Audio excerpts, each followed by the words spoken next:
You're watching SABC News live from Johannesburg. Your headlines this hour. U.S. Secretary of State Marco Rubio has posted on X that Ambassador Ebrahim Rasool is no longer welcome in the United States. Rubio called the South African envoy a race-baiting politician who hates America and hates President Donald Trump. The second 5 assume everything remains the same. Any changes in our revenue structure will that come up. National Treasury warns that an increase in personal income and corporate tax will harm employment savings, business investments, and economic growth. U.S. President Donald Trump has called discussions with his Russian counterpart Vladimir Putin productive and urged him to spare Ukrainian troops.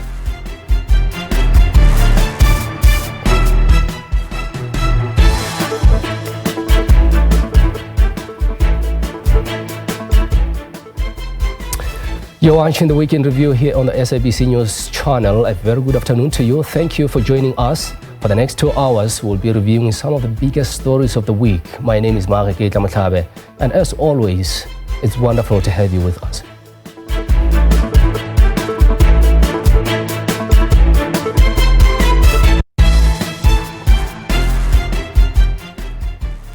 We'll start with this developing story. U.S. Secretary of State Marco Rubio has posted on X that Ambassador Ebrahim Rasool is no longer welcome in the United States. Rubio called the South African envoy a race-baiting politician who hates America and hates President Donald Trump. In his social media post, the U.S. top diplomat said they had nothing to discuss with Rasool and considered him persona non grata.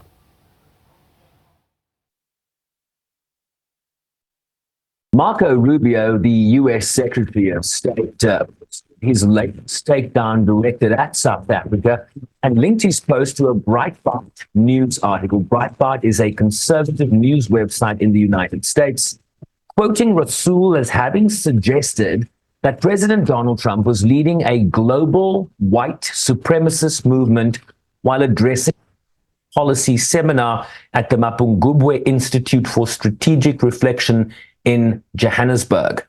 The article points to Rasool having said that white supremacism was motivating President Donald Trump's disrespect for the current hegemonic order of the world institutions, including institutions like the United Nations and the G20 bloc, which South Africa, of course, is currently president of. Rasool is also reported to have said that the MAGA movement was a white supremacist response to growing demographic diversity in the United States. It's difficult for SABC to have verified what the Breitbart article is reporting here, but of course Rubio linked this post to what Breitbart is saying in that article, and we are just quoting from that. The decision, of course, comes in the aftermath of visits to Washington, D.C. by groups and delegations, including AfriForum and Solidariteit, in addition to a subsequent visit by a DA delegation. Of course, we understand that AfriForum and Solidarity met with White House officials, senior White House leadership, we understand, as well as engaging with members of the United States House of Representatives and the Senate. We also understand that the DA delegation also met with members of Congress.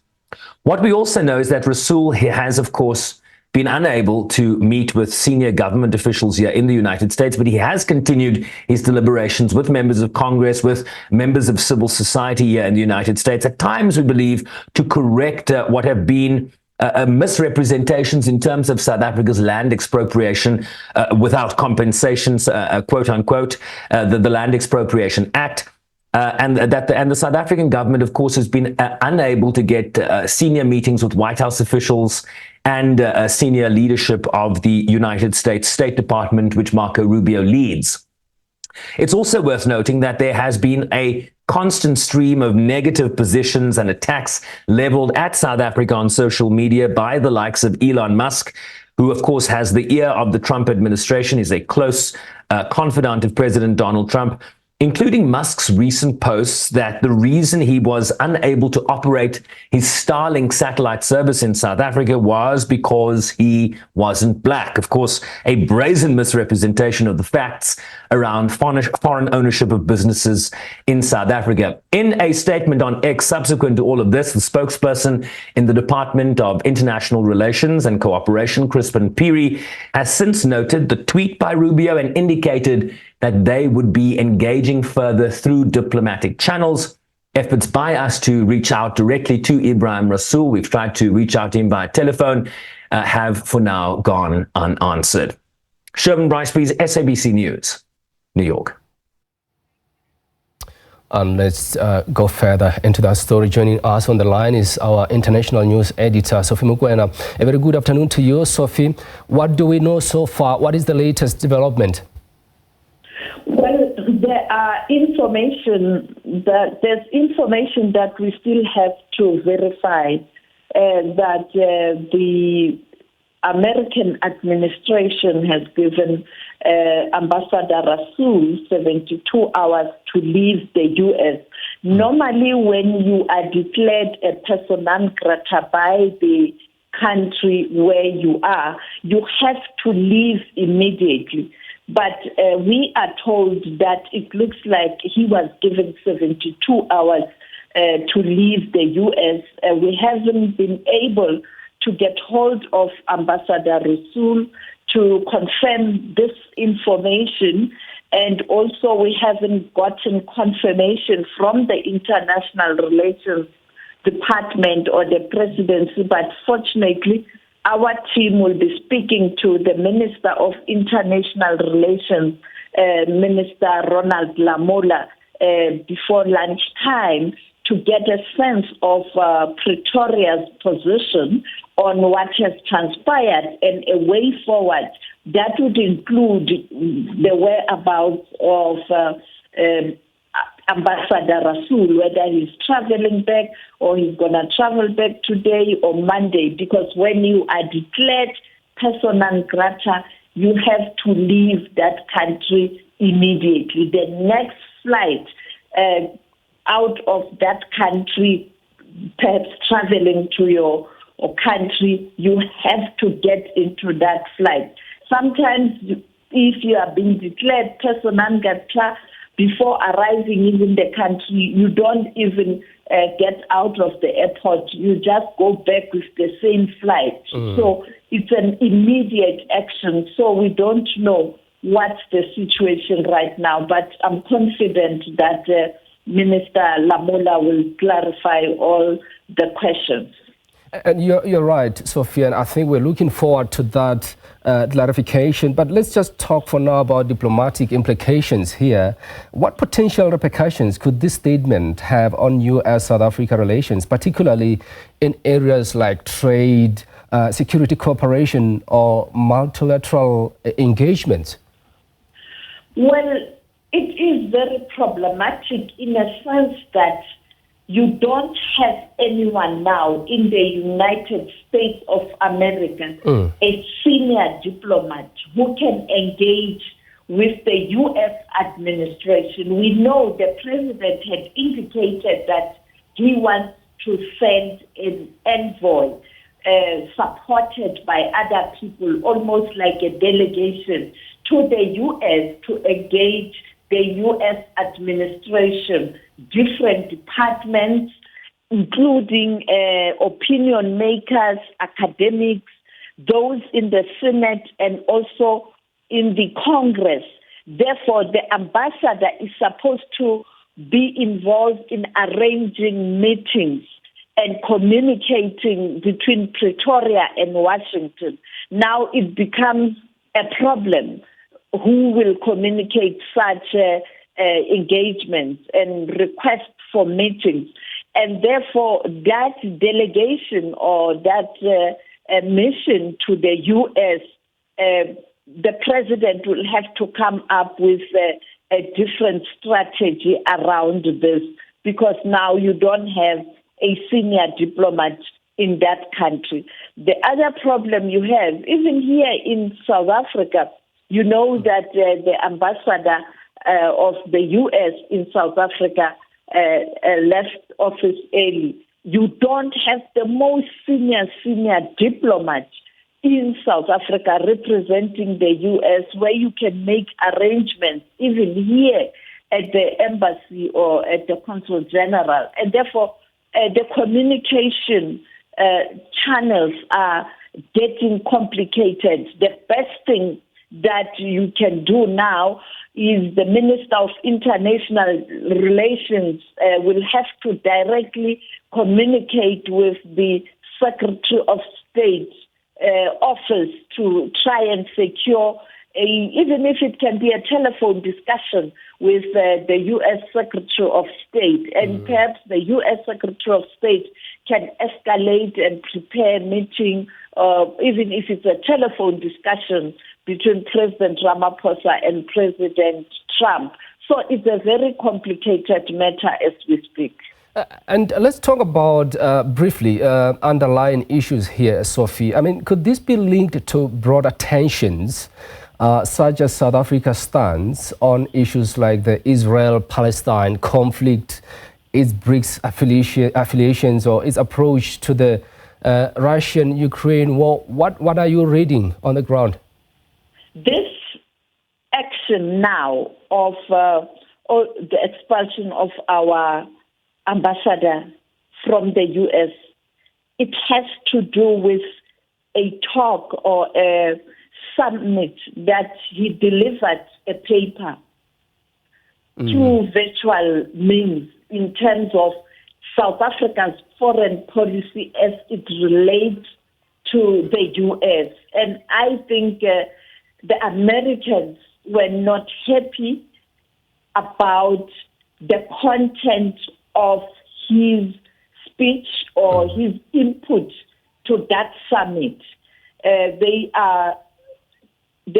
got snippets of the delivery of that input to that summit, and they are saying they are not happy with what he said there, as you heard earlier on, Sharon Bryce indicating the quotes from the U.S. administration in terms of what Ambassador Rasul said. And therefore, this one, it has to do with what happened during the presentation by Ibrahim Rasul.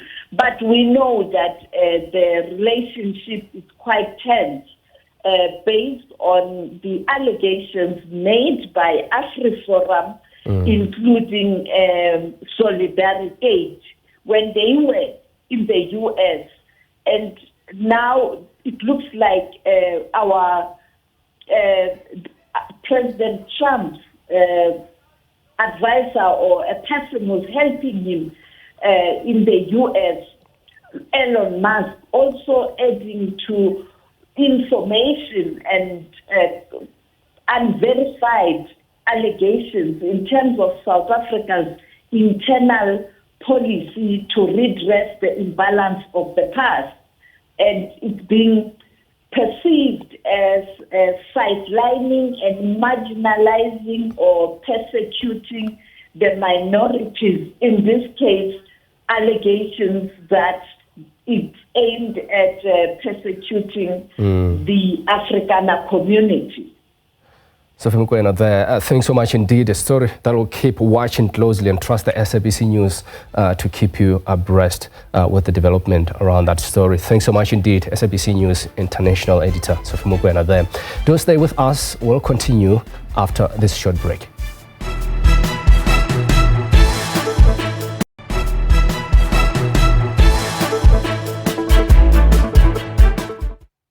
Welcome back and thanks for staying with us. We'll continue with that story. U.S. Secretary of State Marco Rubio posting on X that Ambassador Ibrahim Rasul is no longer welcome in the United States. For some analysis, we now bring in Professor John Strimlow from the Vance International Relations Department. Please note that we have reached out to the Department of International Relations, that is DECO, and they told us that they were not doing any interviews on this developing story until further notice. But let's welcome Prof. Prof, thanks so much for joining us and thanks so much for your patience Let's talk authority and legitimacy here. Under U.S. law, does a senator have the authority to unilaterally expel a foreign ambassador, or is it purely an executive branch decision?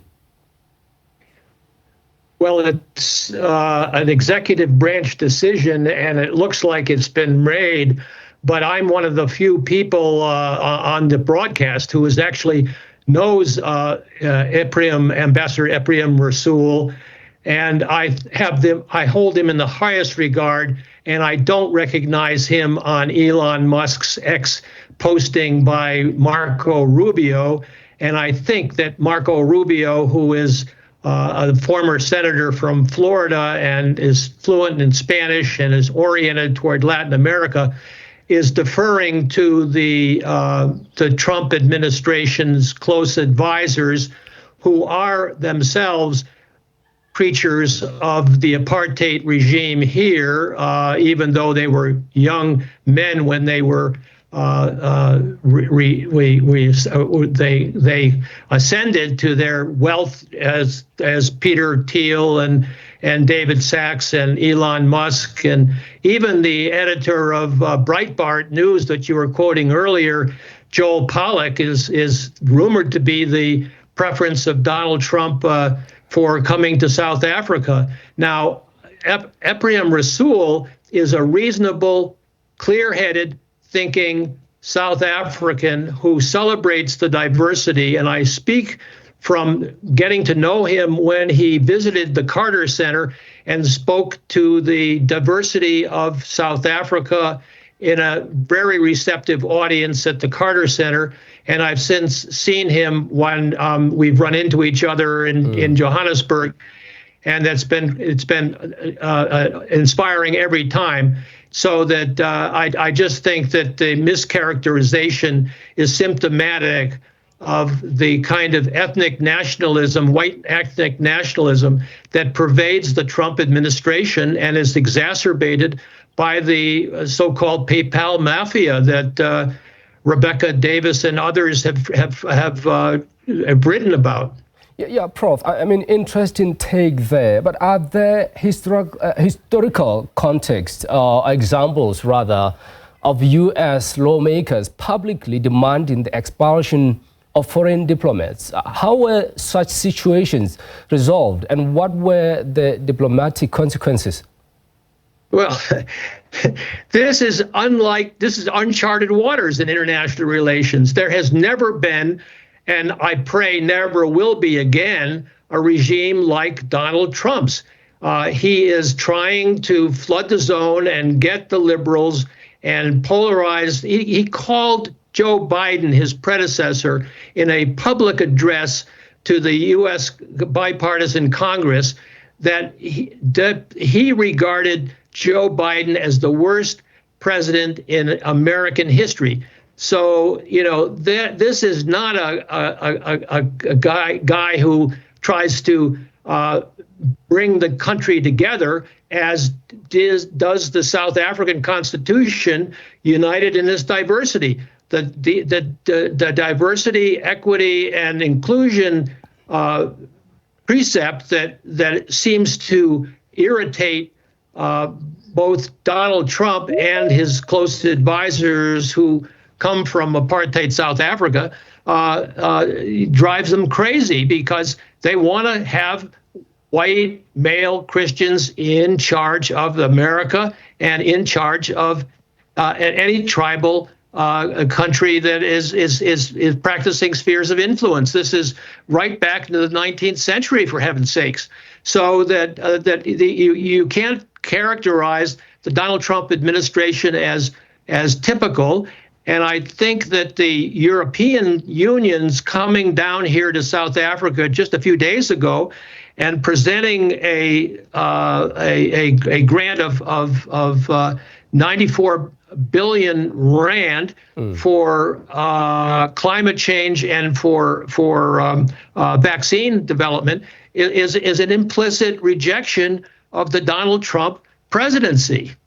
I mean, you talk about this being uncharted waters, Prof. Could we then see this as the beginning of the USA expelling ambassadors that it has strained relations with? Well, the Trump administration will do what it's going to do.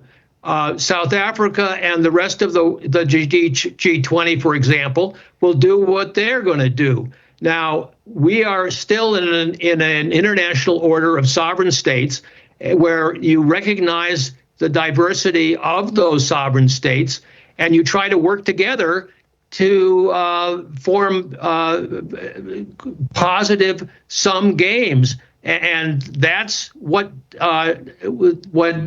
democratic regimes have done in the past, and Republican regimes in the past. I mean, PEPFAR was a George W. Bush initiative, for heaven's sakes. So there is so much that is frighteningly unique about the Trump administration, or should I say, not unique, but anachronistic. The country is tipping to a diversity that is minority majority rule, and these guys are fighting like mad to reverse that and to preempt so that the white males will predominate, and it's a tribal thing. I mean, I don't know how to say it otherwise. And I don't think the South African government can engage the Trump administration, but it can engage China and Russia and the European Union and everyone else. That the South African government has been very skillful at saying we, and we are going to be united in our diversity, but we'll try to be non-aligned and be friends with everybody. And that's what is so fortuitous about the presidency of the G20 right now being in South African hands. It's a good symbolic declaration of our common humanity. And you earlier spoke about Ambassador Rasool as being a key figure in U.S.-South Africa relations. Prof, how would expelling him disrupt dialogue, particularly on contentious issues like South Africa's ICC case against Israel or its neutrality on Ukraine? I don't think it affects it at all. And I think that South Africa just has to take a deep breath and recognize that there will be some short-term costs involved in not engaging the Trump administration. And frankly, I hope that the South African government reciprocates, and if Joel Pollak is nominated, he will be rejected by the South African government. But in any case, I can't forecast that, and there's so much uncertainty about Donald Trump, and because he never tells the truth, and you never know what he's thinking at the moment. It is the most unpredictable, and yet does have some core values which are not my core values. But I don't know that we can actually have a conversation together, and it is right to stand up for what you believe in, and South Africa does that very well, and it did that at the International Court of Justice. Just lastly, Prof, what steps could de-escalate this situation, and are there mechanisms for dialogue to prevent further deterioration in bilateral relations? Well, America is a lot bigger country than Donald Trump represents, and in fact, he won narrowly in 2024, even though his numbers were stronger than they were in 16, and I won't revisit that. But there are only 28% registered Republicans, 28% registered Democrats, and the 43% in between are independent voters and swing voters. They could vote for Donald Trump, and they voted for Barack Obama. So I can't speak for them, but I can speak for the continuity of U.S. foreign policy, which has been distinctive since the World War II, and the rejection of the liberal order by Donald Trump was predictable and expected by me, at least. But it is not going to. It's going to test American constitutionality as never before. Prof, thanks so much for your insights. We highly appreciate it. Professor John Strimlaw there from the VET's International Relations Department. Week in Review continues after this short break. Do stay with us.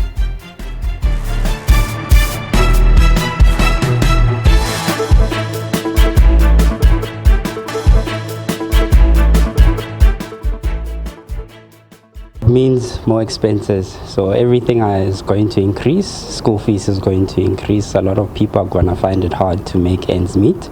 But one thing I would like us to focus on is not only on the tax that has been increased, is the mere fact that it also retained the 350, so we must be thankful. So I ask and urge all South Africans just to have like an inkling or just a silver lining that things might get better, even though we are under such tough conditions of the VAT hike. It's going to be difficult. Already we are finding it difficult in South Africa to deal with the living expenses. So with this increase, it's going to be very difficult. But my honest opinion is that the country and the government could do better in basically collecting revenue from all industries, and it touches on a lot of things, including certain things which are going to be controversial. But that's just my opinion in terms of maybe amending laws in terms of how revenue is collected. But it's going to be very difficult for a lot of people, especially the middle class and the lower class. So yeah, that's my opinion on that. When I run at the middle class, we as the middle class, it will kill us. It will kill us a lot because everything is going up, like food and transport. This will really affect us. We need to do something. to do something. The first thing it's going to be is obviously cost of living. Food, groceries, electricity, a lot of things are going to go up because of that, and disposable income is going to become a problem. But I hope that in the long term that things can get better in terms of infrastructure for the country, and if it improves our life, then that's the most important thing. But it will obviously affect us in the short term, so hopefully we'll survive and everything will go well. Interesting views there from the South Africans. Of course, this after the National Treasury said increase in personal income tax and corporate tax would harm employment savings, business investments and economic growth. It says personal income tax and corporate tax remain much higher in South Africa compared to other developing countries. Treasury and Finance Minister Enoch Godongwana briefed the joint committees on finance and appropriations in Parliament on the 2025 budget. For more on the 2025 budget, we are now joined by the EFF Member of Parliament, Khumani Matiwani, DA spokesperson, Willie Ocamp, as well as political analyst or activist rather, Dr. Ibrahim Harvey. Gentlemen, thanks so much for joining us. Let's start with you, Khumani. The EFF condemning the VAT hike as regressive. Just describe your primary concerns regarding the expected VAT rise that was mentioned in the budget speech. You were listening to that, and the economic freedom fighters have categorically opposed this proposal. Afternoon to you, Maheketla, and to the listeners out there. Yes, the EFF vehemently rejects the budget proposal to increase value-added tax. We believe that when you increase value-added tax, you are going to affect the working class, particularly low-income houses. If you look at a recent report that was released by Stats SA on the average spend for households in South Africa, it was noted in that report that 60% of the low-income households spend 60% of their income on food and traveling, that is transport costs. Now, by increasing VAT, you are taking money away from these low-income houses and taking money away from their disposable income. So, let's say a person who gets paid 1,000 rand a month, that person spends roughly 600 rand on food and on transport, and they are left only with 400 rands to do other things such as the purchasing of electricity, buying of clothes for children, and other necessary things that are needed in the household. Now, when you increase VAT, you are eating away at that 400 rand that they have left, meaning that you are further making their life difficult. Even the high cost of living in South Africa. If you look at the food basket, for example, 22 items in the food basket are subject to VAT, and then those ones that have been that have been added as zero rated, it really does not assist, because your protein-based foods in the previous year have gone up in prices. That is your eggs, that are accessible to low-income houses, your tinned fish. Those prices have gone up. Now you are further depriving the working class of protein-based foods. So that is the challenge we have with the VAT increases, the EFF. Yeah. Willie, let's talk to you from the Democratic Alliance. I mean, party leader John Steenhuisen saying that the party no longer supports the budget. Can you list the main concerns here?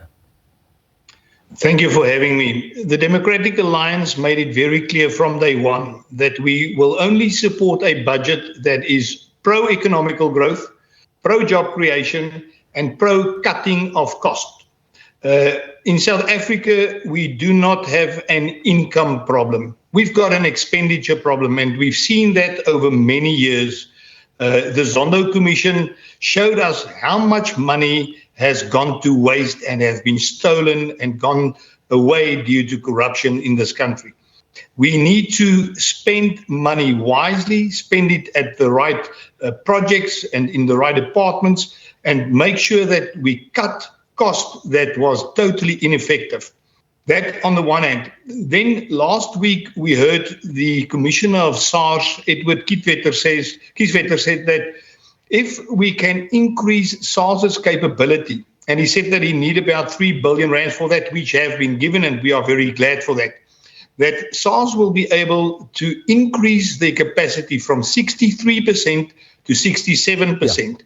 And that 4% increase will allow them to collect between 60 and 80 billion rand per annum. So if you take the increases that SARS can get, combine that with the cost-saving measures that the Democratic Alliance has put on the table, it's definitely not necessary for a VAT increase.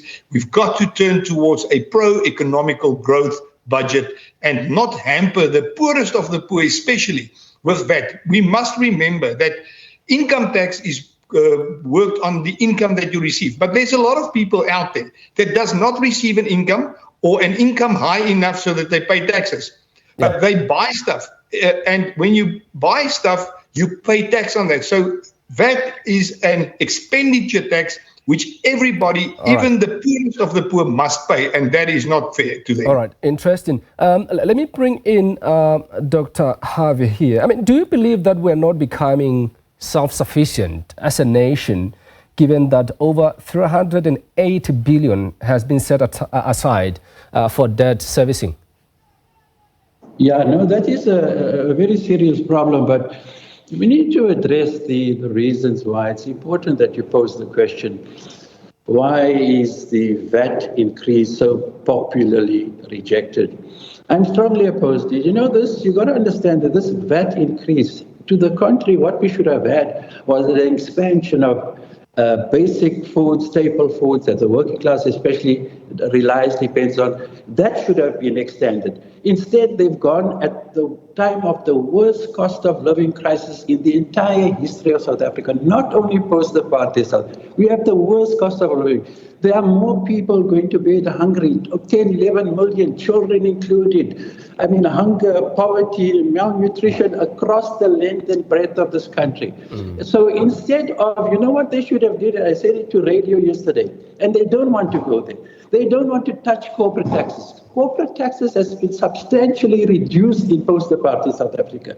Instead of having a targeted, limited wealth tax, say for any profits below, above 10 or 5 or 10 million rand gets taxed, you know, you'll raise a massive amount of money, but the ANC doesn't want to go there. This is the most anti-tax They like to speak of being a pro-poor organization. This is a certainly anti-poor budget. Probably the worst and coming at the worst time in post-apartheid South Africa, Yeah. We have the worst situation at the moment in people's lives. And so I totally reject, and you can see the response of COSATU and the SACP and broad civil society. They are in total vehement rejection of this VAT increase. Kumani, you have urged as EFF academic institutions, trade unions and civic society to unite in opposition to this VAT hike. What do you think will happen if this doesn't occur? Thank you very much. Yes, as the EFF, we are saying that we are prepared to use various mechanisms at our disposal to reject the proposed VAT increase. Firstly, we have a parliamentary process through the Money Bills Amendment Procedures and Related Matters Act that allows Parliament to amend the budget, because at this stage, the budget that was presented by the Finance Minister is a proposal which is subject to a parliamentary review. And then our call for unions and other civil society organizations to come together to reject this budget is a call for us to go to the picket lines. I think the Kenyan example, we have seen in Kenya that when people come together to oppose these taxes, the government can agree that it is not necessary for it to tax the poor while leaving the rich. So we are calling for people to come together, to go to the picket lines, to reject this budget, and all other parties who are represented in Parliament to make use of the parliamentary procedures that allow the budget that was tabled by the Finance Minister to be rejected. Yeah. Let me just bring in Willie here, because I'm interested in this point, and very interesting point you're also raising there, Kumani. I mean, Willie, the DA has emphasized that it would not provide the ANC VAT budget, quote unquote, a majority since it lacks one. As the ones with the majority, how does this relate to ties within the GNU, particularly between you and the ANC? That's a very good question, and I've been asked that question a number of times this week. The ANC is a 39% party. We tend to say 40%. It's not 40%. They are a 39% party, and they need to understand that they do not have a majority anymore. You cannot govern this country within a GNU as if you've still got a majority, but you don't. You need to listen to your partners. That is what will make this GNU successful. The Democratic Alliance has put sound economical plans on the table, sound cost-cutting measures, sound measures that will assist us to grow the economy, to enhance job creation. And we must apply those things. So to come back to your question, the Democratic Alliance is fully committed to this GNU. And we made the promise to South Africans when we entered this GNU that we will ask ourselves two questions with everything that we do, and that is, are we growing the economy? Are we going to create jobs?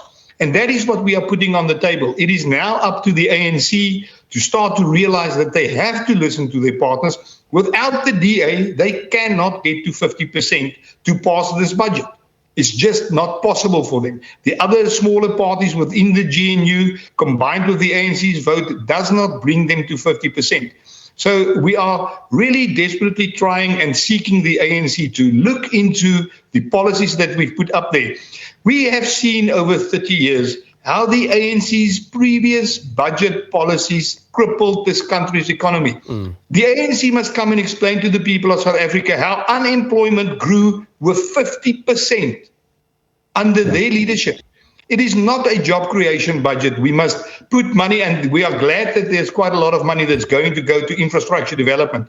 But we need to make sure that we do not tax the poorest of the poor, that must also buy clothes, must also buy food, must also buy a blanket when they are getting cold in the winter. It's not necessary to punish those people for sins of the ANC in the past. We can make this work without having any tax increases whatsoever. Yeah.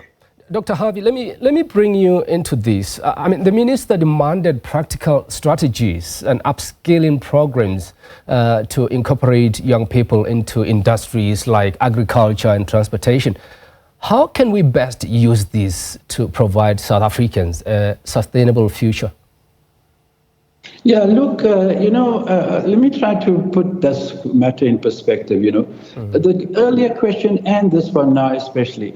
You see, those are broader issues, which don't directly impinge and impact on the debate that has now opened up in this country after this week's budget. And it concerns this VAT thing. Honestly, I'm very sorry. I just want to return to this thing, which is what I think you need to explore during this discussion. The ANC has shot itself in the foot. This thing is going to weigh considerably against the ANC in next year's local government elections. Any VAT increase, even if they split it 0.5% now and 0.5%, is going to significantly worsen the conditions of life of the black working class majority. That is what we need to focus on in discussion and see how we can. It's not the end of the thing. There's about 4 parliamentary committees that's to go through. This thing can be amended, rejected. A lot of things would still happen in a couple of months. But let me tell you, don't forget, next year's 2026 local has been preceded by the ANC lost Gauteng 2016 and again 2021. And then they lost 29th of May national election. So can you see this massive background of political negativity and now this VAT increase coming against that background?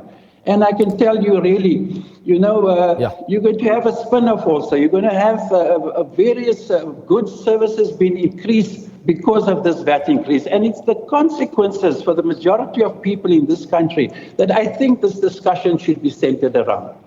Thanks so much indeed, gentlemen. That's all we have for today. We appreciate your time. That was EFF Member of Parliament Kumani Matawani, DA spokesperson Willie Ocamp, as well as political activist Dr. Ibrahim Harvey. Thank them indeed. The Weekend Review continues after this short break. Do stay with us.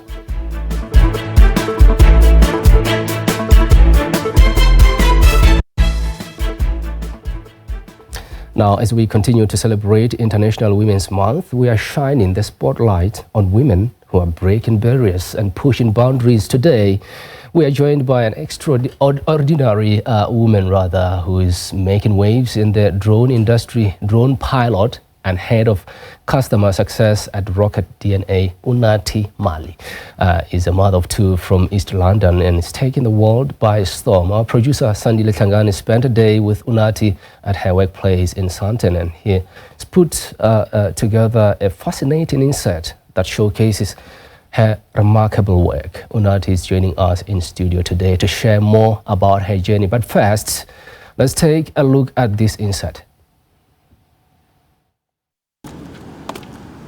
Meet Unathi, a licensed drone pilot who's breaking barriers in a male-dominated field. I've always been fascinated by technology. I have always been drawn to industries that at the forefront of innovation and industries that are breaking boundaries. She is now part of one of the leading drone companies in South Africa, based in Sandton. I'm very grateful for working for Rocket DNA, a company that recognizes that and a company that embraces having women in the business and moms. There is no school activity that I miss, that my children partake in. Unathi's day begins like any other, but her work is far from ordinary. My day could be here at the office, where I spend a lot of time in handling and following up on issues pertaining to customer experience. My other day could be on site, fully on site, where I wake up and I drive to Mpumalanga, I drive to a place like Limpopo, or I drive to the Northern Cape. As a drone pilot, I get to see the world from a different perspective. As a drone pilot, Unathi's work takes her to new heights, literally. Just do it. Whatever it is that you want to do, whether it's, being in the drone space, aviation, AI, whatever, even if it's mining, just do it. Do it scared, do it nervous. Just immerse yourself into something that you believe will, you create a brighter future for you. But despite her success, Unathi faces unique challenges as a young black female in the industry. My biggest challenge that I found in this industry, having come from the retail space where, I've worked for very big food companies and air care companies, where companies big enough to see a fair representation in terms of the gender balance. But what I noticed in all the spaces that I have been in that are serviced by the drone industry, there is the gender balance is still a challenge, and I do find myself in spaces where I'm the only lady amongst a lot of gentlemen, which I embrace. Unathi's determination and perseverance have inspired many, and her work is paving the way for future generations. Now let's take it to the skies.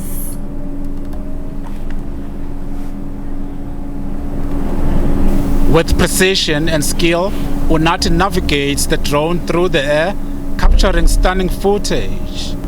We salute her and all the women who are breaking barriers and pushing boundaries.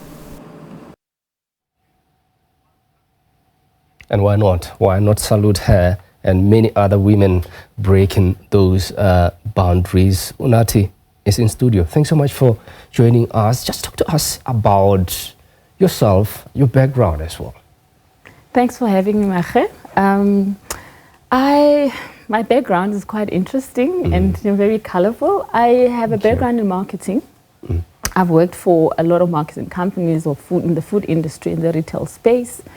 I come from the Eastern Cape. I'm a rural girl. Oh. Yes, very much proud, sir. Yeah. So I spent a lot of time in Johannesburg, many years, been working in the marketing space and finding myself in the tech space now, working for Rocket DNA. I must say my path or my journey into this industry was not a very straight path. I was mainly motivated by a curiosity because I had no idea what happens. I didn't even know the company that I work for then, what they did. I'd never seen it before. And also opportunity, because at the time it was quite a challenging time of my life whereby I was unemployed. So I was approached by the CEO of the company while I was looking for a job. Yeah. So it was both those two, and I went for it because I've always been fascinated by technology, innovation, and really working in spaces where, you're breaking barriers, because I've worked a lot in highly regulated industries in the past. So, and also I loved innovation. I also loved the fourth industrial revolution. I wanted to see myself in it and being part of the change. So when the opportunity came, I jumped for it. You jumped for it, and you are actually making wonders there. You are a mother of two. Yes. Talk to us how you are balancing family life with this demanding career. It is quite demanding, I must say. And, being a mom of two, my kids are fairly young, so they still need me to be at home and, help them with homework and just be there emotionally as well. In terms of balance, I must say I'm very fortunate to work for the company that I work for because we're quite a small company, and they really, really recognize women, and they allow us to work from home. They allow us to go attend school activities and be with our kids when they're celebrating those milestones. So I think I'm very lucky in that regard. And when I travel, I've got great family support. My mother lives with us, and she's always there to make sure that everything runs smoothly when I'm not around. I'm speaking under correction, but I think this is one male-dominated industry, if I'm not mistaken. Talk to us about some of the biggest challenges you've faced in this industry and how you've overcome them. Yes, indeed. It is quite male-dominated. So some of the challenges that I've come across in this industry, first and foremost, I noticed that there was an imbalance in terms of the gender, and that can be quite intimidating when you sometimes find that you are the only lady in the room, but I embrace it. I often had to make sure that my voice is heard and that I was not in those rooms and just as a marketing person, and I had earned my stripes by doing my drone license. So I know exactly what I'm talking about when I speak about drones, because I have done my license and I'm a fully certified South African CAA pilot. So it is male dominated, and but you just have to embrace, being there and make sure that you're paving the way for future generations. So I just make sure that my hard work and my experience and the company that I come from, those things speak for themselves. And the fact that I've worked with this company for 5 years, and in that my 5 years, I have managed to retain multi-million, businesses within our business. And I think that is testament to my hard work and the fact that I make sure that I'm known and everyone, sees me when I'm in those spaces where I find that I'm the only female in the room. How do you then stay up to date with the latest developments and advancements in this industry? So in this industry, my company is quite, we are at the forefront of technology. We're a global company. So we make sure that we keep ourselves up to date with the trends in the industry globally. We offer training, so we often go on training to learn about changes in regulations, changes in the technology that we use. And because technology moves so fast, for instance, we launched our newest solution, the export, a few years ago. And with the first one, there was a second one, already there's a third one. So we often go on training because we have a drone school that offers, people that want to fly drones licenses.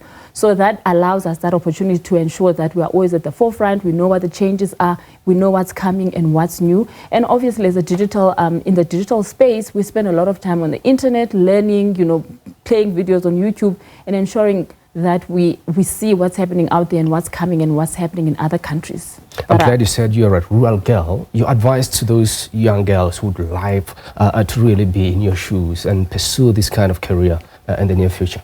So my advice to them would be to just go for it. If you see something that you're interested in, a career or anything, just go for it and do it scared. And find yourself mentors in that industry or any other industry that you want to go into, which does not seem, conventional for women. Just go into it and do it no matter how scared you are. And work hard and just ensure that you surround yourself with positive people that support your vision and your goals.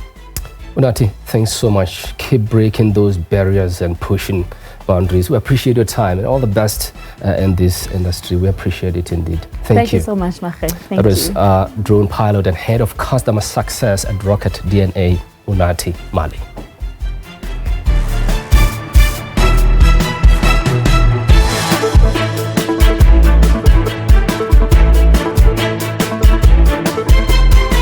You are watching SABC News Live from Johannesburg. Your headlines this hour. They might have got the tip off, or they might have seen that their colleagues or their friends were being arrested. Police are hot on the heels of 4 Sassa officials who have managed to evade arrest at the Johannesburg offices. Yesterday, 3 other officials were arrested, allegedly linked to more than 260 million rand ghost Sassa cards. Sold my child to a Sangoma. The Western Cape High Court sitting in Saldanha hears testimony from Laurentia Lombard, a former accused turned state witness, that the mother of Jocelyn Smith sold her to a Sangoma for 20,000 rand. Efforts are underway to arrange a call between U.S. President Donald Trump and incoming Canadian Prime Minister Mark Carney in the next couple of days. Carney, an economist and political newcomer, was sworn in as Canada's new Prime Minister and delivered remarks vowing to never become a part of the United States.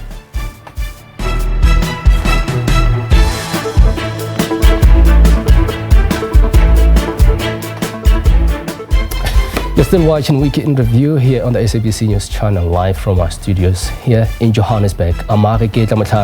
You can participate, share your comments or ask your own questions by giving us a call here in studio on 011-714-0680 or 81 or 82. It's an honor to have you with us at this hour.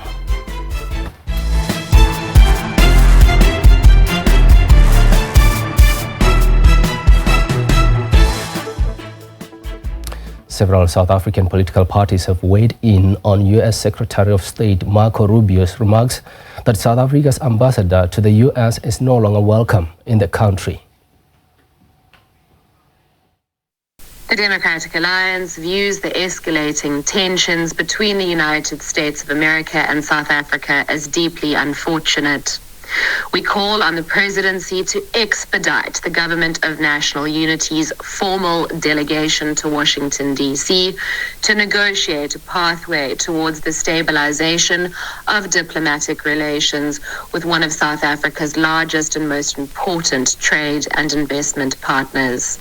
The United States has drawn a clear line in the sand when it unceremoniously kicked South Africa's ambassador to America, Ibrahim Rasool, out of the country. This is a clear message also to the South African government that it seems that there's nothing more to discuss with them at the moment. South Africa should understand the seriousness of this reality and take the necessary steps to normalize international relations with the United States as soon as possible. The PAC strongly condemns the USA attempt to interfere in the South African affairs by proposing the expulsion of our ambassador.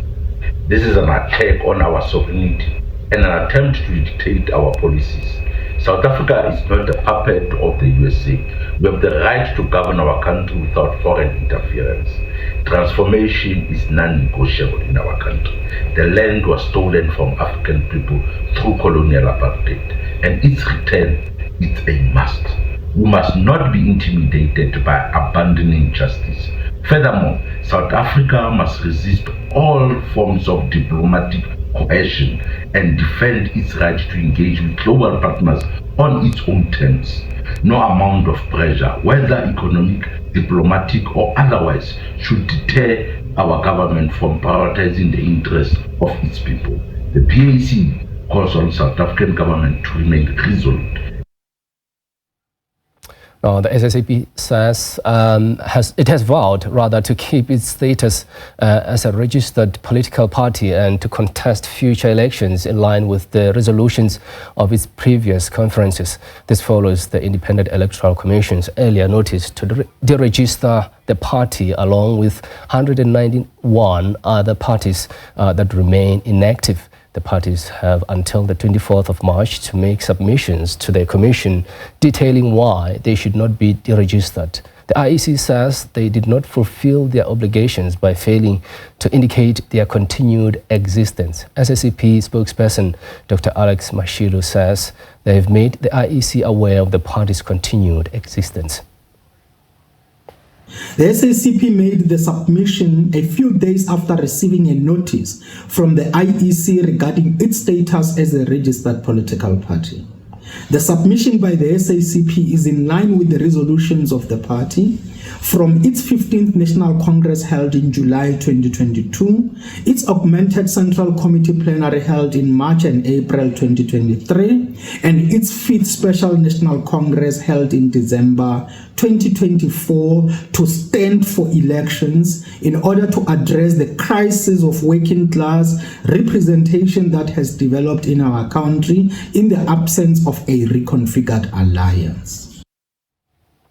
Now, leaders of the Southern African Development Community have agreed to a phased withdrawal of troops from the SADC mission in the Democratic Republic of Congo. This decision followed a virtual meeting that was held earlier this week to address the conflict in DRC, which resulted in the deaths of 14 members of the SA National Defense Force.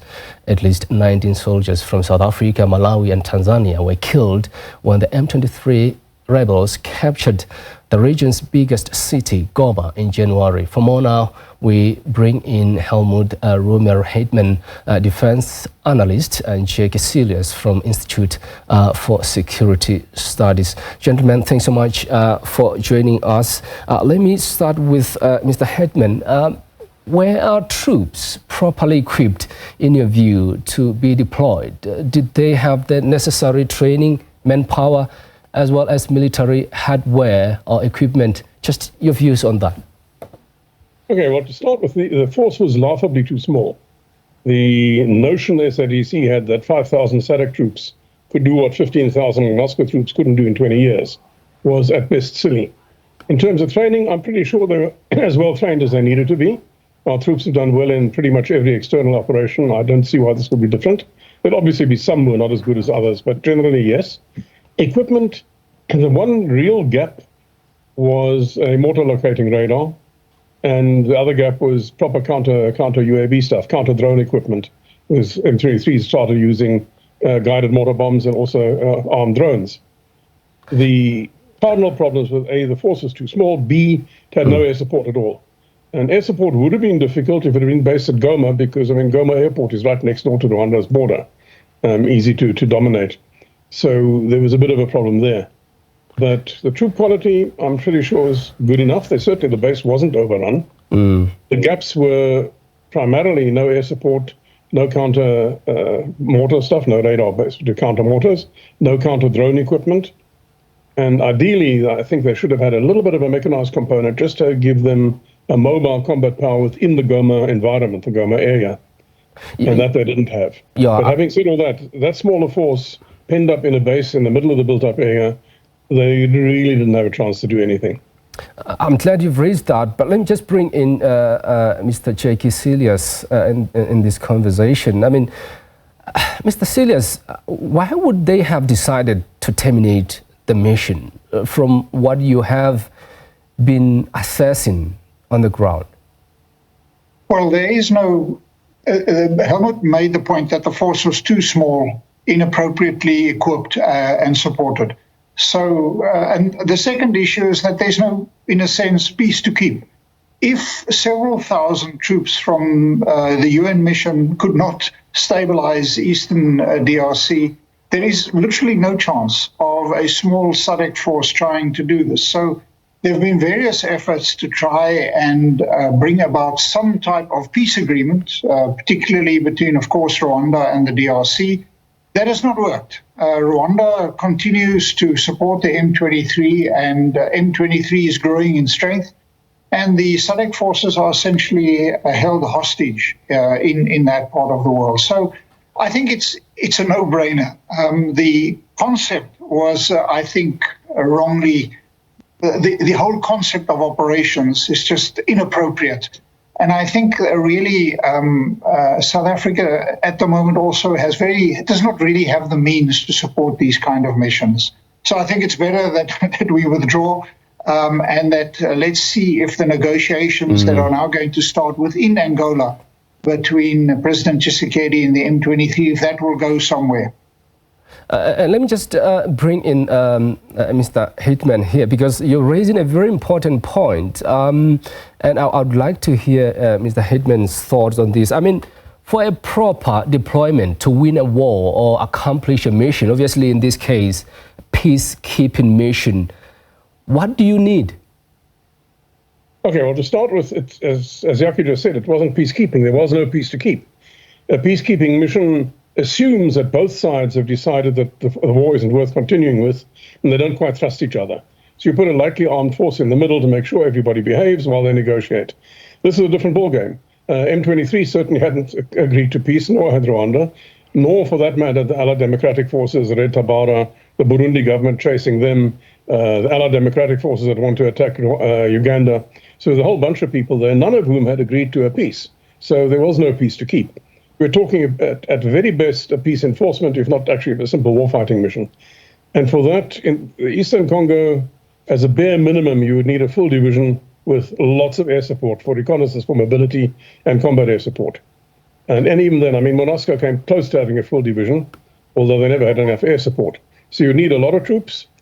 you'd need a lot of equipment. You need to be there for an extended period of time. Insurgencies of all kinds take a long time to wind down. But maybe just to put it into context, they're about the M23 came in. There was supposedly about 3,000 personnel originally. On the old, assuming it as an insurgency, the old formula of 10 soldiers per guerrilla, that's because guerrillas are hard to find, that would be 30,000 troops, not 5,000 troops. But if you look at the broader force, the Allied Democratic Forces, Lord's Resistance Army, FDLR, Red Tabara faction, between them, they've got about 4,000 that are embedded in among the population of the Eastern DRC and are targeting the three neighboring countries. Now, there's a formula, formulas are always some sucks, but there's a sort of rule of thumb. If you're dealing with a deeply embedded insurgency, you need about 20 police and soldiers per 1,000 of the population. That is something like 180,000 troops for that region. So it's just not viable. And South Africa, as Yaki said, we simply don't have the capacity. We don't have the troop numbers. We don't have the airlift. We don't have the aircraft to provide support. We really shouldn't be trying to play regional power on a border guard budget. Yeah. Mr. Cilliers, what could have been done differently? Well, the other thing that Helmut didn't mention is, of course, that without what is behind the insurgency is the support of Rwanda. So without ending the support of Rwanda, there is no way to end this. So the most important element in this whole agreement was lacking, and that is a peace agreement with Rwanda that Rwanda will keep. And secondly, the main problem, of course, in the DRC is that the eastern part of the country is not under the control of the government in Kinshasa, which is 2,000 kilometers to the west. And if government does not assert its responsibility to manage the area, law and order and all that kind of stuff, bringing in some kind of token force from elsewhere is not going to do something, particularly if they have a rear area, in this case Rwanda, which provides support and ongoing interference. So literally it was a hopeless mission and a completely wrongly conceived mission right from the start. President Tshisekedi is going around from one country and region to the other, asking for somebody else to solve a domestic problem in the DRC. And the domestic problem in the DRC is an absence of governance in the eastern part of the country. And foreigners can't do that for the DRC. Interesting. Mr. Hitman, the SNDF suffered casualties. We have seen that in the DRC at the hands of rebel army, and probably some equipments were lost too. Would you say SNDF is battle ready at all times? At the moment, no. It depends how you define battle ready. Dealing with illegal miners, yes. Dealing perhaps with a small guerrilla incursion across our border from somewhere, yes, the troops are well enough trained for that. They've got the light equipment. In terms of dealing with something bigger like this operation, no. And let's be honest, we couldn't even mount the full force that was called for Cabo Delgado, where there was exactly the same problem. The Mozambique government has never paid any attention to Cabo Delgado. There is no government. There's rampant crime. There's a guerrilla insurgency running. And again, went in with too small a force with no air support, largely because we simply don't have enough aircraft that actually fly. Now, if you look just purely at the equipment of the SANDF, there are gaps like no maritime patrol aircraft. But for this sort of thing, we've got all the equipment. What we don't have is stuff actually serviceable. And that we don't have because government doesn't seem to understand that you actually have to maintain equipment, upgrade it, modernize it. You have to train people on it. Pilots have to fly. They don't seem to grasp that, so the money isn't provided. And then they have this quaint delusion that these soldiers with non-serviceable equipment and often not enough training, or practical training, can actually go and do a job and risk their necks in the process. And that's just plain delusion on the part of government. Yeah. What makes it worse in the Congo is they were warned by the Defense Force that this was a high-risk mission and that we couldn't really do it, but they went ahead anyway. Yeah, and Mr. Cilliers, would you say a diplomatic solution should have been sought first before embarking on this mission? Yes, very clearly. There needs to be a diplomatic solution and there needs to be reform in the governance of the DRC. The problems in the Democratic Republic of the Congo are firstly internal. Lack of governance, lack of accountability, and so on and so forth. Lack of effectiveness, lack of the provision of law, the rule of law and law and order in many, many parts of the country. And again, external forces are not going to resolve that. That requires deep structural reform and change within the DRC. Others can help, but the primary function has to come, and the primary impetus must come from the government in Kinshasa. And Mr. Hitman, let me just hear you on this one. I mean, what military strategy should be deployed or employed in such missions? Can you just, in layman's terms, paint us a picture? Okay, look, the military side, while difficult, is actually fairly simple. It's non-complex, but it's also entirely pointless if there isn't the political side. If government is not providing government services and showing a willingness to govern, you can have soldiers there forever and they will not achieve anything. The minute they go away, it'll just start again. But having said that, in purely military terms, assuming the government is willing to start governing, then you need to start off by protecting towns, cities, district centers, like critical infrastructure. You have to protect that. You have to have a mobile reaction force capability. Also, if there's a larger insurgent group, say, that comes across the border, you would certainly have to, in this case, seal the border with Rwanda to stop anything coming across. But the doctrines for this, the strategies, the tactics, are all exceedingly well known by pretty much every army in the world, including the SANDF. We all understand this stuff. But all of it is entirely pointless if there isn't a political will on the part of the local government to actually run the country. So yes, in military terms, if you put enough troops into the east of the DRC, they can sort of stabilize the place. But until somebody does something about eradicating the guerrilla groups that are living in the DRC wanting to attack Uganda, Rwanda, and Burundi, until you do something about that, and until you start rolling out actual governance in the east of the Congo, it'll just go on forever. So it becomes a sort of never-ending military story. Yeah, and Mr. Silius, to you, I mean, you withdraw, but the war continues. Was it worth the money and lives lost in your view? And what really needs to be done? What should the South African government, for example, be asking themselves at this stage? Well, the first thing is, at a broader level, is what is the purpose of our National Defence Force? We have a dribble of money, 0.7% of GDP, that we try and maintain a defence force on a, literally a life support system. We do not have clarity on the purpose of our defence force. We have a large mandate and a lot of irrelevant documentation with regard to white papers and so on that serve no purpose. So I think the first thing we need to do is to ask ourselves, what is the purpose of our defence force? Then we have to start funding it, but we also have to tailor its role and functions to what we have money for. Because I cannot see that government in the next few years is going to have additional funding to provide to the defence force. Rather, what we are doing is we are establishing a border management agency and expanding VIP protection and doing all kinds of things. But we don't really look at the role, the function, the purpose of our military. And until such time as we are really prepared to take very hard decisions on that, I can see these kind of token missions being repeated. And this was really it was very evident that the mission was going to fail, that we shouldn't deploy into the Eastern DRC. And yet we do it. And we put our soldiers who are well trained and do their duty, we put their lives at risk for what? For nothing. So I think it's really a time, we saw this in the Battle of Bangui in the Central African Republic, where South African lives were also just thrown away. I think government needs to get serious about the purpose and the function of the SANDF and what we can do in the region. And you'd say this mission was a definite failure? Oh, very definitely. Is that what you agree with, Mr. Hitman?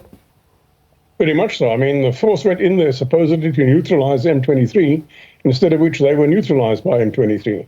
That's about as dramatic a failure as you can get. Really, as Yaki said, the government needs to now accept we are not a regional player and we won't be for another 10 years at least, probably more like 20 years. Let's sit back, let's think at government level, think really hard. What do we want? What role do we want to play? What do we need the military to be able to do? And then rebuild the military to that over the next decade and a half plus. Then we can revisit maybe playing a certain regional role. I personally think we should play a regional role because it's economically and strategically relevant for South Africa. Sub-Saharan Africa is our biggest market for exports. In fact, a couple of years ago, bigger than Europe. But because manufactured exports, we're right next door. Other countries often buy raw materials, like China, for instance, which doesn't do much for our economy, to be honest. So it's in our interest to have a stable, peaceful, and preferably prosperous neighborhood around us. But we can't do anything about it with the current defense force and the level of funding for it. That's just physically impossible. And to try and do it is wasting the lives of the soldiers we send out. Gentlemen, let me thank you for your time. We appreciate your insights. We really do appreciate it indeed. That was Helmut Romer-Heidmann, defense analyst, as well as J.K. Silius from the Institute for Security Studies. Now, South Africa and the European Union have recommitted to strengthen their trade, investment, and many other key areas of cooperation. President Cyril Ramaphosa, alongside the European Commission President Dr. Ursula von der Leyen and the European Council President Antonio Costa, co-chaired the 8th SA-EU Summit in Cape Town. The summit concluded with the European Union and South Africa announcing a strategic partnership as the EU pledges 4.7 billion euros to South Africa.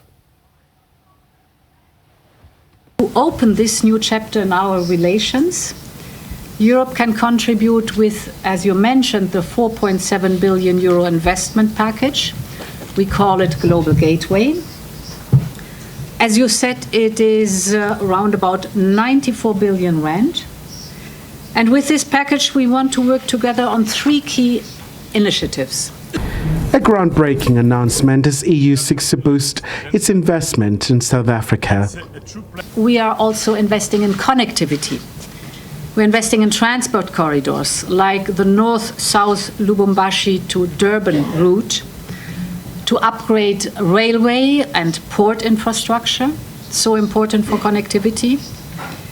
And we are also investing together in digital networks. We will work on fiber and 5G, for example, so that South Africa as a whole country is connected, but also, of course, connected to the rest of the world.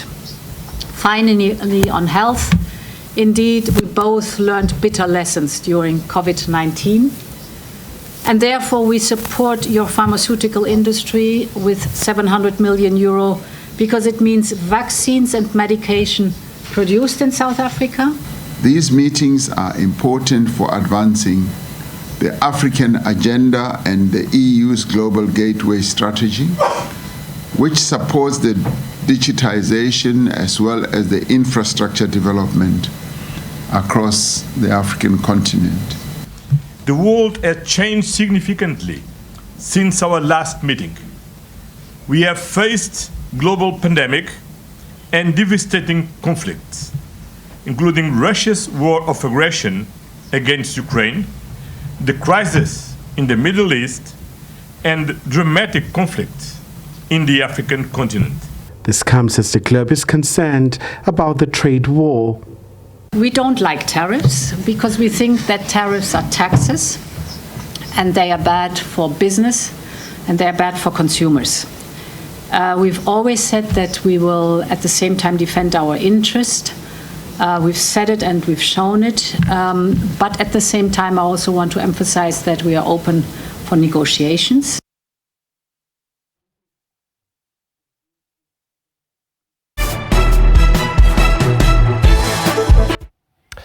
South African Social Security Agency spokesperson Baseka Letsatsi says police are hot on the heels of 4 Sassa officials who managed to evade arrest at the Johannesburg offices.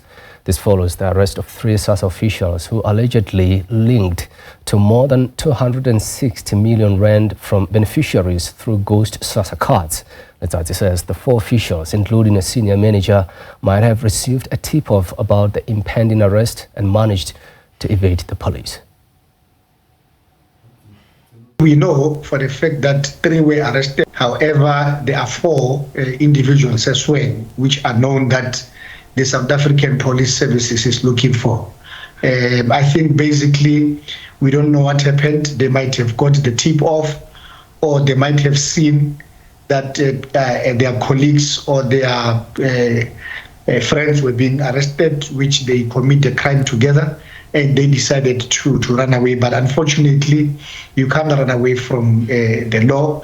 They will be caught, and I think they will be caught very soon. But we say, we can simply say here that we know that there are individuals who ran away. There are 4 of them who are going to be arrested. And we also know that 2 weeks, or if not 3 weeks ago, there are individuals as well who were arrested in the Eastern Cape.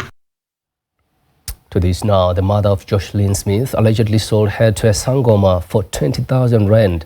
This was heard in the Western Cape High Court sitting in Saldanha on the Cape West Coast during the testimony of Laurentia Lombard, a former accused turned state witness. Lombard said that Kelly Smith offered to pay her 1,000 rand in return for her silence. Smith, her boyfriend, Jacqueline Apollis and Stefano van Rijn are charged with kidnapping and trafficking the child in February last year. Lombard says on the Sunday, a day before Jocelyn went missing, Kelly Smith told her that she had done a terrible thing. This after she overheard Smith talking to Jacqueline Apollis about money that a Sangoma had given her. Lombard says she earlier saw Smith, who had Jocelyn with her, talking to a woman who got out of a white car a distance away. The woman allegedly gave Smith something which she stuck into the front of her pants. En sy sê vir my, Rens. Then she said to me, Rens. Ek het nou. I did now. Vir Jocelyn, ek het nou my kind. I did now my child. Verkoop aan 'n Sangoma. Sold my child to a Sangoma. En ek het vir haar gevra. Then I asked her. Hoekom doen sy dit? Why was she doing that? Of vir wat het sy dit gedoen? Or why did she do that? Or for what did she do that? En haar antwoord was gewees. And the answer was. Jong Rens, ek het geld nodig gehad. Rens, I was in need of money. En ek kry swaar. And I'm going through hardship. En ek het vir haar gesê. And I asked her, or I said to her. As jy probleme gehad het, of sy probleme het. If you have had problems, if you has a problem. Kan sy na iemand toe gegaan het. She could go to someone. En gepraat het met die persoon. And go speak to the person. Die probleem wat sy het. About the problem she was having. En nou moet jy jou kind verkoop. And now you must sell the child. Vir geld. For money. En haar woorde was aan my gewees. Her words to me was. Jong Rens, dit is klaar so. Rens, it is already like that. En sy kan niks aan dit doen aan die saak. Nothing I can do about that. Lombard claims that Smith offered her and Stefano van Rijn hash money. Ek vir Kelly gevra. I asked Kelly. Hoe gaan sy nou maak? How is she going to do now? Om vir Jocelyn weg te kry. To get Jocelyn away. En Kelly's antwoord was aan my gewees. Kelly's answer to me was. Sy gaan self dink, of sy gaan self 'n plan uitwerk om vir Jocelyn weg te kry. She said, I'm going to think myself, or I'm going to work out a plan to get Jocelyn away. At the time when this discussion took place, we were all present. Die tyd toe hierdie gesprek nou plaasvind, wie was nou teenwoordig? Dit was net ek. It was only me. Ek, Kelly. Buddha Stefano. Riquin was daar geweest. En Jocelyn was daar geweest. And Jocelyn was there. We were Riquin and Jocelyn. Where were they? Waar was Riquin en Jocelyn? Riquin het in die ander kamer geweest. Riquin was in the other room. En Jocelyn het buite by die deur gespeel. Jocelyn was playing outside at the door.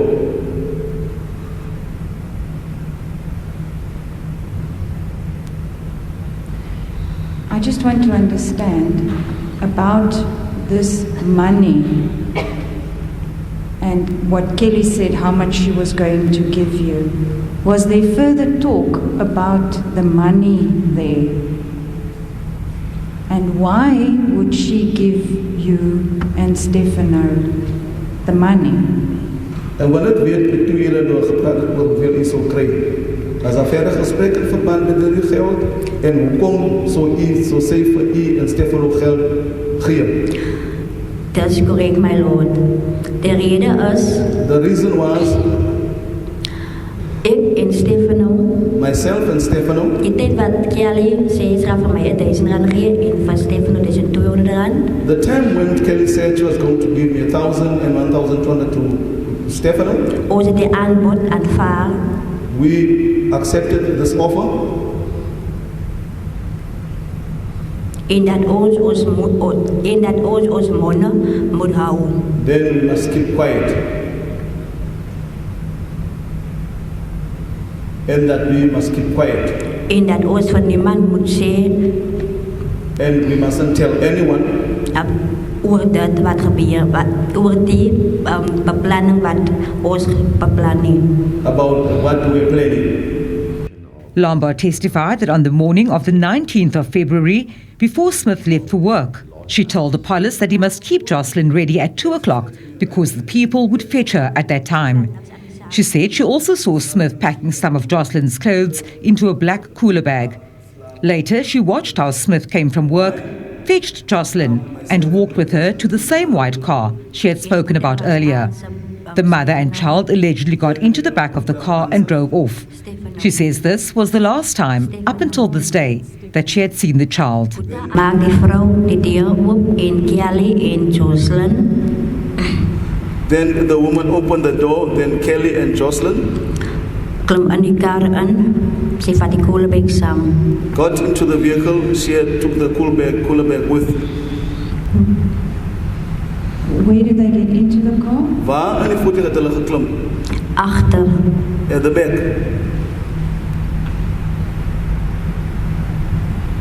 And then? En toe? Verder aan, toe maak die vrou die deur toe. Further on, the woman closed the door. Achter Kelly en die vrou After Kelly, them. En die vrou klim weer voor in die kar. The woman again get in front of the vehicle, in the front of the vehicle. En verder aan, daar reed die kar. Then the vehicle drove off.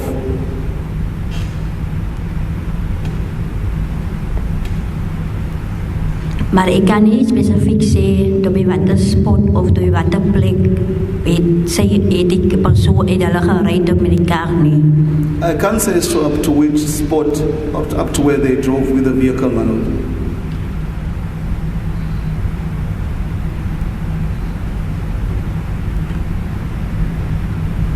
What do you mean? Wat bedoel je daarmee? Ik bedoel dat ik kan niet zien bij wat plek zij gestopt het met Kelly nie.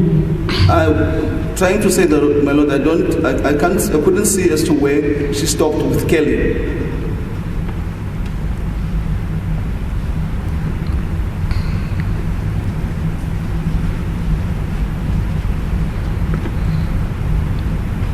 So what did you see? Wat het u wel gezien? Ik heb het gezien, daar rijd ik tot daar heel voor de eerste autorij, zoals mens, die is wel die blok, ons noemen dat die blok. Ik heb gezien die kar gaan daar. So the vehicle going in the right direction, we call that, but die blok. The block. You see the car drive. You see to the car wegrijden.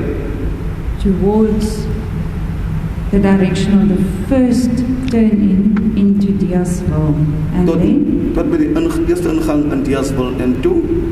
Toen ik niet weer daar naar die kar gezien. After that, I didn't see the vehicle again. She told the court that when Smith came to her home with the police and asked her whether she had seen Jocelyn, she asked Smith why she is asking her this, as she knew what she did with her child.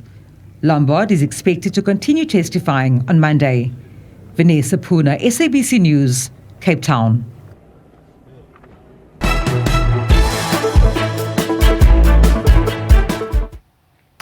Welcome back and thanks for staying with us. Now, National Treasury says increase in personal income tax and corporate tax would harm employment, savings, business investments and economic growth. It says personal income tax and corporate tax remain much higher in South Africa compared to other developing countries. Treasury and Finance Minister Envoy briefed the Joint Committees on Finance and Appropriations in Parliament on the 2025 budget. The debate around the increase in VAT is still raging in Parliament. This after Godongwana announced that the VAT would be increased by 0.5% this financial year and by the same margin the following year. However, he says the next year's projected VAT increase is not cast in stone. The second 0.5 assume everything remains the same. Any changes in our revenue structure, we may drop that 0.5. National Treasury has defended its option to increase VAT.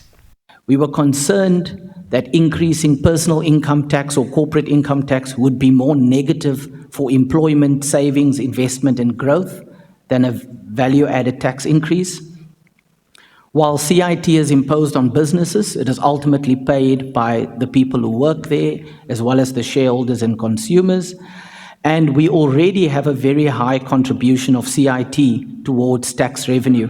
If we look at the second chart, we can see there, relative to the rest of the continent and relative to our OECD peers, corporate income tax as a share of GDP has consistently been much, much higher.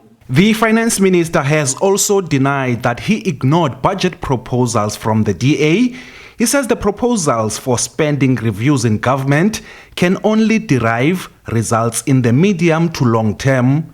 The Government Technical Advisory Center, GTEC, is busy with the spending reviews.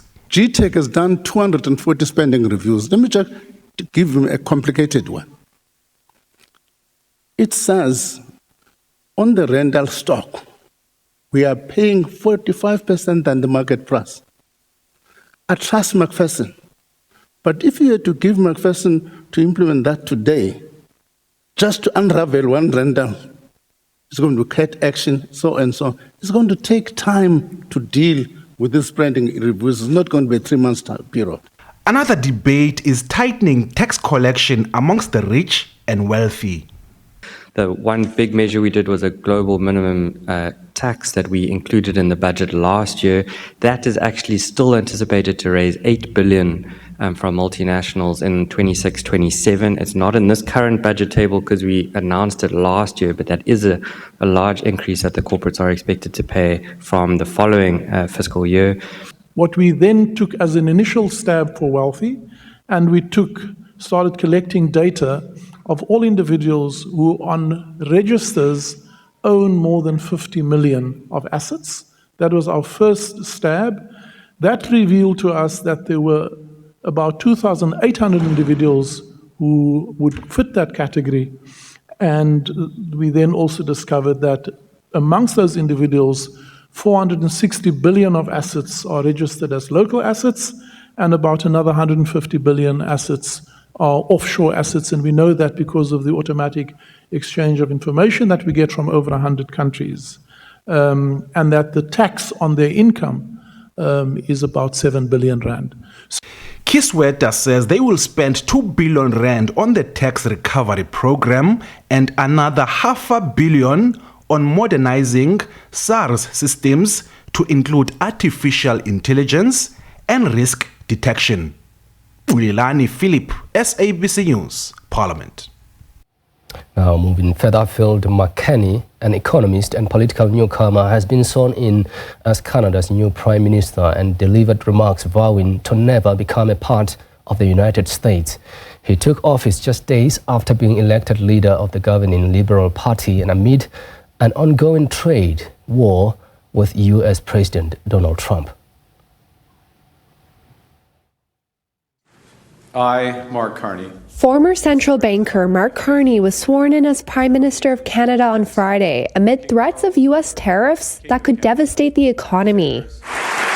He succeeds Justin Trudeau, who had a combative and often cold relationship with U.S. President Donald Trump. Carney said he looked forward to speaking with Trump when the moment was right. We respect the United States. We respect President Trump. We'll both be looking out for our countries, but he knows and I know from long experience that we can find mutual solutions that win for both. He had this to say about talk from the Trump administration about annexing Canada. It's crazy. Friday caps a momentous rise for Carney, who became the first Canadian Prime Minister without any serious political experience. He was previously the head of the Bank of Canada and later the Bank of England. Carney crushed his rivals in a race to become leader of the ruling Liberal Party and replace Trudeau, who spent more than 9 years in office. However, he will likely not be in the post for long. Canadians must head to the polls by October, though Liberal insiders say Carney will call a snap election within the next 2 weeks. If he doesn't, opposition parties say they will unite to bring down the minority Liberal government at the end of March. Opinion polls currently suggest it will be a close race with the official opposition Conservatives, with neither party gaining enough seats to form a majority government. Carney said he would visit London and Paris next week, as Ottawa continues to shore up alliances in Europe. Now, U.S. President Donald Trump says there is a very good chance the war between Russia and Ukraine can end after Washington had productive discussions with Russian President Vladimir Putin.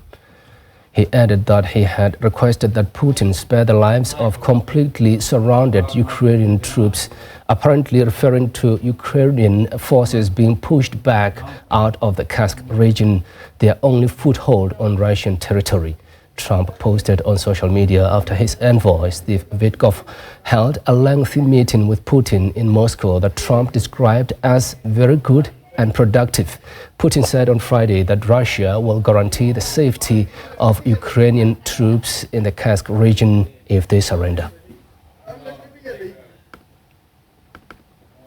Now, to this, following his re-election as Confederation of African Football president for a second term, Patrice Motsepe says they have to consistently make progress and continue to grow football on the continent. He was re-elected unopposed at the 14th CAF Extraordinary General Assembly in Cairo, Egypt on Wednesday. Motsepe is credited with turning around football on the continent by, amongst others, ensuring good governance and increasing prize money of club football competitions. But the 63-year-old South African billionaire businessman is not resting on his laurels and says for them it's about leaving a legacy and setting high standards for themselves. African heads of states and football federation presidents are notorious for not wanting to step down at the end of their terms. And many will continue to hold on to power despite calls for them to step down, even going as far as using underhand tactics to retain power. But Motsepe is not cut from the same cloth. And after the stellar work during his first term as president, he was re-elected unopposed. Among success stories in African football during his first term was the staging of a successful Africa Cup of Nations tournament in Ivory Coast last year, and having Morocco reach the FIFA World Cup semi-finals. After his re-election, Motsepe expressed gratitude for having played a role in achieving some of the successes his administration is credited with. But he said they have to continue making a progress. There's a revolution taking place in African football. There's a revolution taking place in African football. And we are honored and privileged to be part of that revolution. And part of the revolution is in the results. Is Morocco in the semi-finals of the World Cup with all of the nations in the world. Is the AFCON in Cote d'Ivoire being watched by 180 nations. It has never happened. It's the prize money that is being given to the players. Under Motsepe's presidency, African football has made great strides in global football, but he reiterated the Confederation's commitment to the development of sports infrastructure. We have made big progress. In 2021, there was approximately 36 countries. that were not playing their football in their nations, in their countries. You cannot develop football in any country in Africa if the national team and the clubs do not play football in front of their supporters, in front of their fans, and in front of their people. So we've made big progress. There is currently only 12 nations in Africa. Out of the 37, 38 that were not playing in their countries, there's only 12. But for us, it's 12 too many. Motsepe said his immediate task will be to maintain unity within the federation. He says he will do so by ensuring those who weren't elected to CAF's executive committee are made to feel part of the football family on the continent.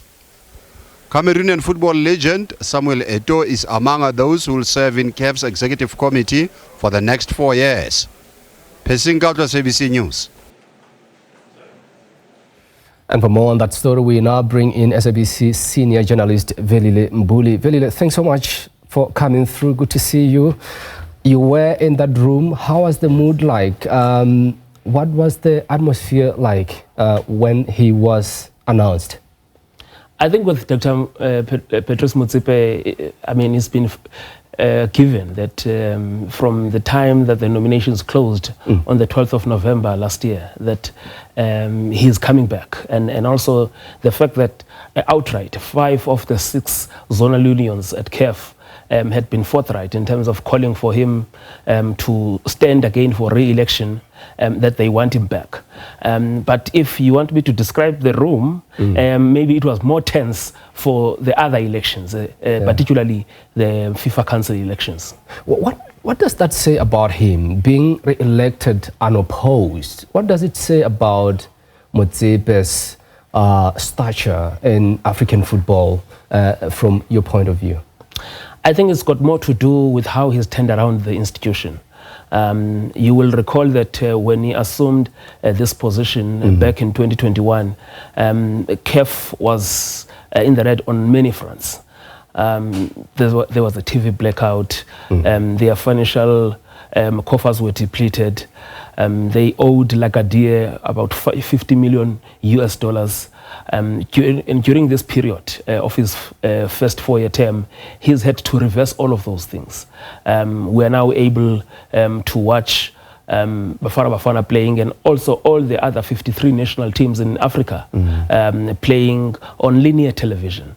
We are also able to see the growth of the game on many fronts, including women's football.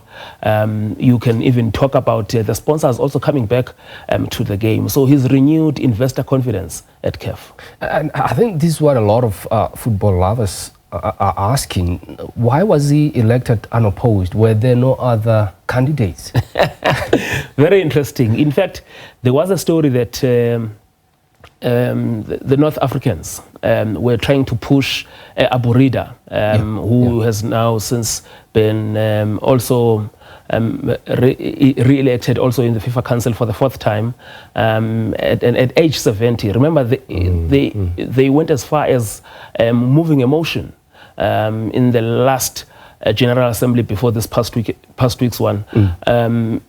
In Addis Ababa, where they had to remove a clause that if you are 70 and above, you're not allowed to stand for the election. And it was speculated at the time that this has been done to clear him, or to clear a way for him to contest Patrice Motsepe. But I think the work of the man was not to be outdone by that. And I think in the moment they saw that he had strength, he had numbers on his side, they decided that he must go unopposed. I know that you actually, described his role ever since he took over. Can you just talk to us about his first term and the changes that he has brought to CAF? I think this week, one of the things that the CAF Media Department and Communications Department and Head of TV, that is Lux September, that has been leading, they've been putting out a message of 4 years of progress. Amongst the things that I've already counted, we can point to a lot of things.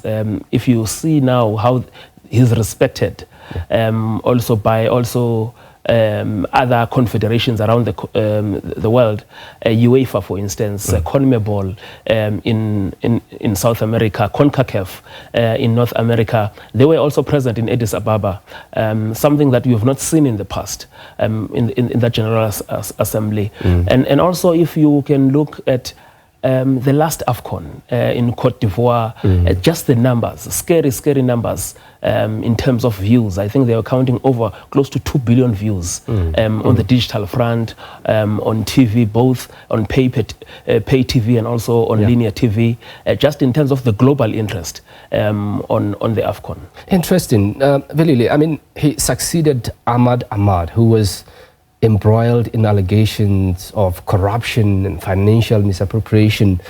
How stabilized are CAF's finances now?